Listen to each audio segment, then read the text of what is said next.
جس بندے کو اللہ یاد کرتا ہے اس کی زبان پر یہ تسبیح جاری فرما دیتا ہے۔ نبی کریم صلی اللہ علیہ وآلہ وسلم نے فرمایا کہ یہ تسبیح زیادہ سے زیادہ پڑھا کرو۔ بسم اللہ الرحمن الرحیم۔ حضرت زکریا علیہ السلام کو قوم بنی اسرائیل اور پیغمبروں میں برگزیدہ بنا کر بھیجا گیا۔ آپ علیہ السلام اللہ تعالیٰ کے معزز اور جلیل القدر پیغمبروں میں سے ہیں۔ ایک روایت میں ہے کہ حضرت زکریا علیہ السلام حضرت داؤد علیہ السلام کی اولاد میں سے تھے اور دوسری روایات میں ارمیہ کی اولاد میں سے تھے۔ بیان کیا جاتا ہے کہ دن گزرتے گئے، ابراہیم اور یعقوب کی نسل سے کچھ نیک لوگ پیدا ہوئے جن کو آل عمران کے نام سے یاد کیا جاتا ہے۔ اللہ تعالیٰ نے سورہ آل عمران میں فرمایا، خدا نے آدم اور نوح اور خاندان ابراہیم اور خاندان عمران کو تمام جہان کے لوگوں میں منتخب فرمایا تھا۔ ان میں سے بعض کی اولاد تھے اور خدا سننے والا اور جاننے والا ہے۔ حضرت زکریا علیہ السلام کی بیوی یحییٰ علیہ السلام کی والدہ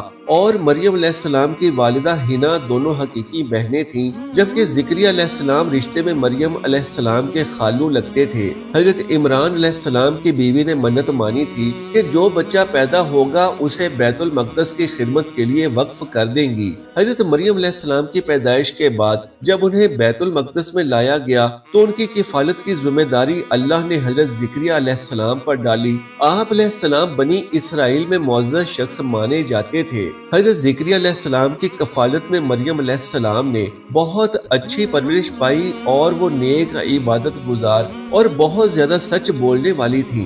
سورہ آل عمران میں ارشاد ہوا، تو پروردگار نے اس کو پسندیدگی کے ساتھ قبول فرمایا اور اسے اچھی طرح پرورش کیا اور زکریا کو ان کا متکلف بنایا۔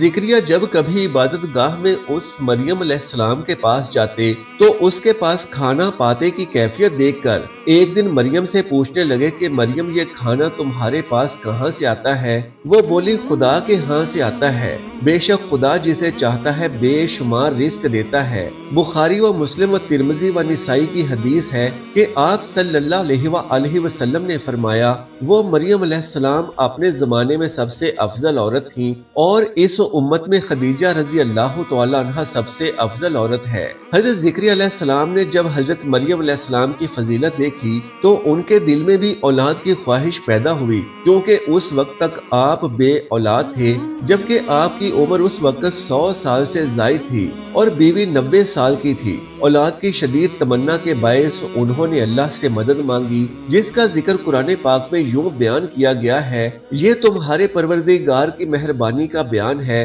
جو اس نے اپنے بندے زکریا پر کی، جو میری اور اولاد یعقوب کی میراث کا مالک ہو، اور اے میرے پروردگار اس کو خوش اتوار بناؤ۔ زکریا علیہ السلام اپنے دور میں اکیلے ہی نبی تھے، ان کے دور میں اصحاب و رشتہ دار میں کوئی قابل آدمی نہ تھا، تو ہم نے ان کی پکار سن لی اور ان کو یحییٰ بخشے اور ان کی بیوی کو ان کے حسن معاشرت کے قابل بنا دیا۔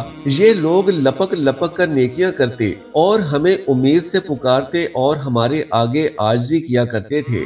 زکریا علیہ السلام یہ سن کر خوش ہوئے اور حیران بھی، کہنے لگے پروردگار میرے ہاں کس طرح لڑکا ہوگا جس حال میں میری بیوی بانجھ ہے اور میں بڑھاپے کی انتہا کو پہنچ گیا ہوں؟ اللہ تعالیٰ نے جواب دیا، حکم ہوا کہ اسی طرح ہوگا۔ تمہارے پروردگار نے فرمایا ہے کہ مجھے یہ آسان ہے کہ میں پہلے تم کو بھی پیدا کر چکا ہوں اور تم کچھ چیز نہ تھے۔ زکریا علیہ السلام نے عرض کیا کہ اے پروردگار میرے لیے کوئی نشانی مقرر فرما دیجئے۔ فرمایا نشانی یہ ہے کہ تم صحیح و سالم ہو کر 3 دن رات لوگوں سے بات نہ کر سکو گے۔ جب اللہ نے نشانی ظاہر کی، چنانچہ جب وہ وقت آیا کہ آپ علیہ السلام بول سکتے تھے مگر بول نہ پائے اور صبح و شام اللہ کی عبادت میں مصروف رہتے، یہ نشانی تھی کہ ان کے ہاں بچہ پیدا ہونے والا ہے۔ پھر وہ عبادت کے حجرے سے نکل کر اپنی قوم کے پاس آئے تو ان سے اشارے سے کہا صبح و شام خدا کو یاد کرتے رہو۔ اللہ تعالیٰ نے سورہ آل عمران میں فرمایا،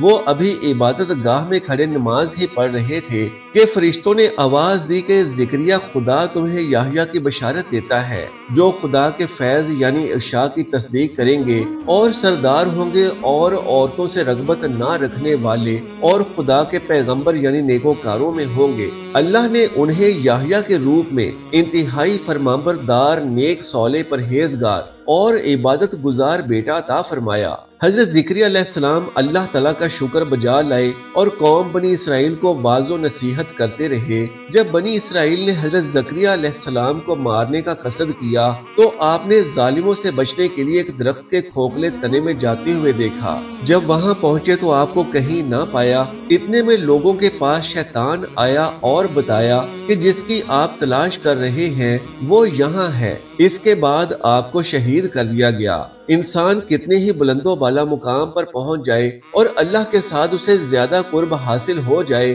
تب بھی وہ اللہ کا بندہ ہی رہتا ہے اور کسی بھی بلندی پر پہنچ کر وہ اللہ یا اللہ کا بیٹا نہیں ہو سکتا، نہ اس کا شریک ہو سکتا ہے۔ اللہ جل شانہ کی ذات پاک وحدہ لا شریک ہے اور باپ بیٹے کی نسبتوں سے پاک ہے، لہٰذا ہمیں اپنے آپ کو لمحے لمحے گمراہی سے بچانا چاہیے تاکہ اللہ کی پکڑ سے بچے رہیں۔ اس کے لیے ایمان کی مضبوطی حد درجہ لازم ہے۔ ایمان کے لیے لازم ہے کہ اس کے ساتھ اسلام بھی پایا جائے، اسی طرح حقیقی اسلام کے لیے شرط ہے کہ اس کے ساتھ ایمان بھی ہو۔ ایمان دین کی ہر اس بات کو دل سے سچا ماننے اور زبان سے ان کا اقرار کرنے اور اپنے عمل سے اس کو ظاہر کرنے کا نام ہے جو اللہ تعالیٰ نے اپنے بندوں پر مقرر کر دیا۔ جس بندے کو اللہ یاد کرتا ہے تو پھر اس کی زبان پر یہ ایک تسبیح جاری کر دیتا ہے۔ ناظرین، کیا آپ نے کبھی یہ سوچا ہے کہ یہ ایک چھوٹا سا کلمہ جو آپ کی زبان پر روزانہ آ سکتا ہے اور آپ کی زندگی میں انقلاب لا سکتا ہے،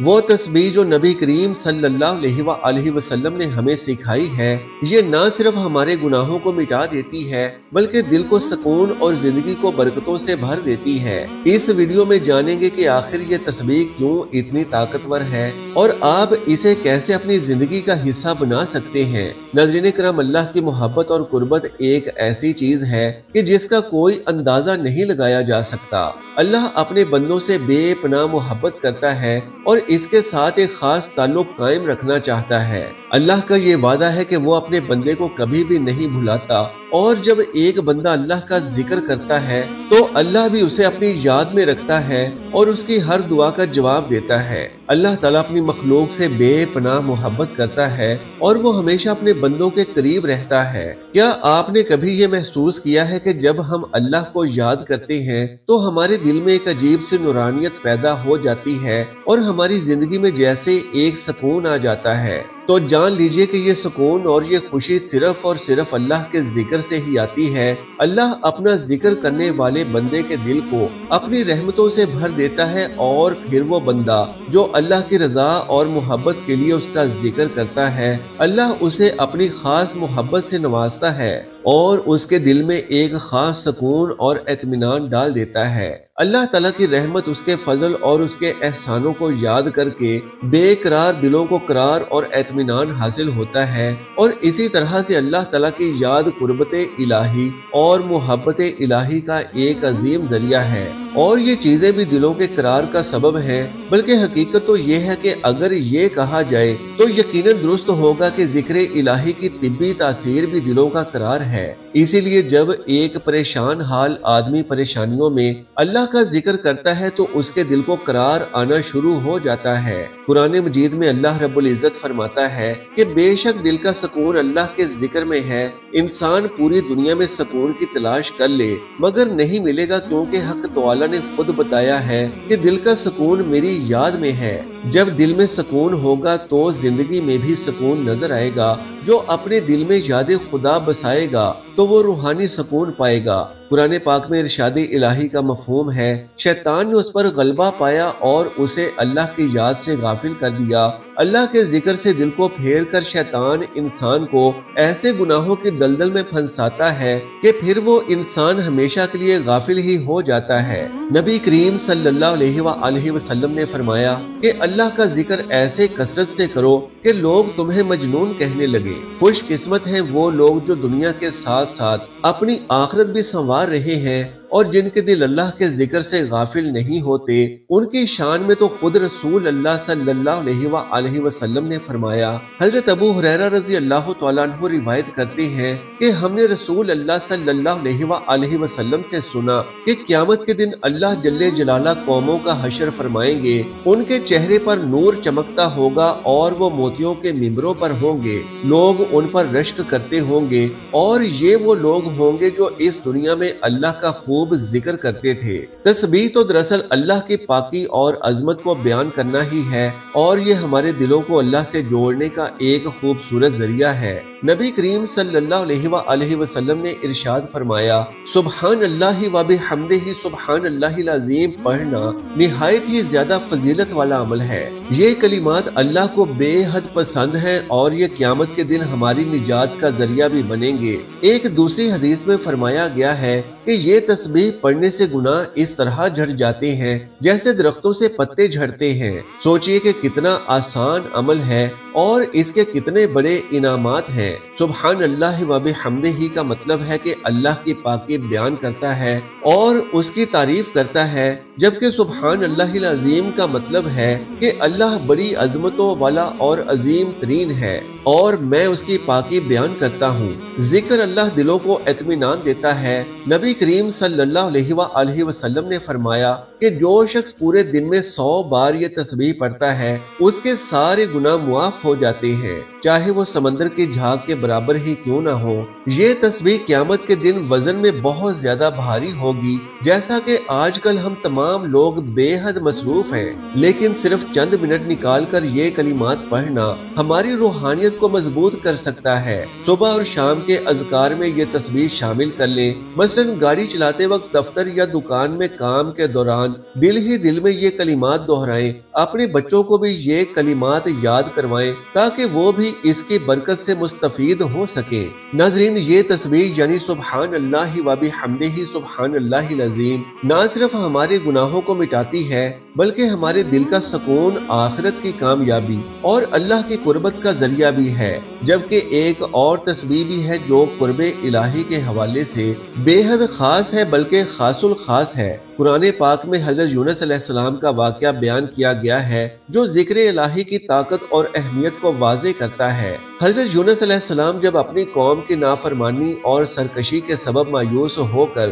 اللہ کا حکم آئے بغیر ہی شہر چھوڑ کر چلے گئے تو اللہ سبحانہ و تعالیٰ نے ان کی آزمائش کے لیے انہیں ایک بڑی مچھلی کے پیٹ میں قید کر دیا۔ جب انہیں اپنی غلطی کا احساس ہوا تو انہوں نے اللہ کی بارگاہ میں عاجزی اور انکساری کے ساتھ یہ تسبیح کی، لا الہ الا انت سبحانک انی کنت من الظالمین۔ اے اللہ، تیرے سوا کوئی معبود نہیں، تو پاک ہے، بے شک میں ہی ظالموں میں سے ہوں۔ اور ان کا یہ ذکر اللہ کو بے حد پسند آیا کہ ان کی نجات کا ذریعہ بنا۔ اللہ تعالیٰ نے ان کی دعا قبول فرمائی، مچھلی نے انہیں ساحل سمندر پر ڈال دیا اور وہ دوبارہ سے صحت یاب ہو کر اپنی قوم کی رہنمائی کے لیے واپس آ گئے۔ قرآن پاک میں ایک اور واقعہ حضرت داؤد علیہ السلام کا ہے اور یہ ایک نہایت ہی دلچسپ اور سبق آموز واقعہ ہے۔ حضرت داؤد علیہ السلام کو اللہ تعالیٰ نے بے شمار نعمتوں اور انعامات سے نوازا تھا اور ان کی زبان پر ہمیشہ اللہ کا ذکر جاری رہتا تھا، تو ان کی تسبیح اور ذکر الہی کا ایک واقعہ بہت مشہور ہے۔ حضرت داؤد علیہ السلام اپنے علم اور جسمانی طاقت کی بدولت دشمنوں پر غالب آتے تھے، تو ایک دن اللہ سبحانہ و تعالیٰ نے حضرت داؤد علیہ السلام کو اپنے ذکر کی اہمیت سمجھانے کے لیے ایک آزمائش دی۔ اللہ تعالیٰ نے حضرت داؤد علیہ السلام کے سامنے ایک پہاڑ کو سجدہ کرنے کا حکم دیا تاکہ وہ اللہ کی حمد میں اور بھی زیادہ مشہور ہو جائیں۔ حضرت داؤد علیہ السلام نے اللہ کے حکم کی مکمل اطاعت کی اور اپنے دل و جان سے اللہ کا ذکر کرتے رہے۔ حضرت داؤد علیہ السلام کا ذکر الہی نہایت ہی مشہور ہے کہ جب وہ اللہ کا ذکر کرتے تو ان کے ساتھ ساتھ جن و انس، شجر حجر، پرندے اور دیگر مخلوقات بھی اللہ کا ذکر کیا کرتی تھیں۔ یہ واقعہ اس بات کی دلیل ہے کہ اللہ کا ذکر اور تسبیح کرنے کے عمل میں اتنی طاقت اور تاثیر ہے کہ اس کے ذریعے سے انسان ہر مشکل اور آزمائش سے نکل سکتا ہے اور اللہ کی رضا حاصل کر سکتا ہے۔ حضرت داؤد علیہ السلام کے ذکر اور تسبیح کی طاقت سے اللہ نے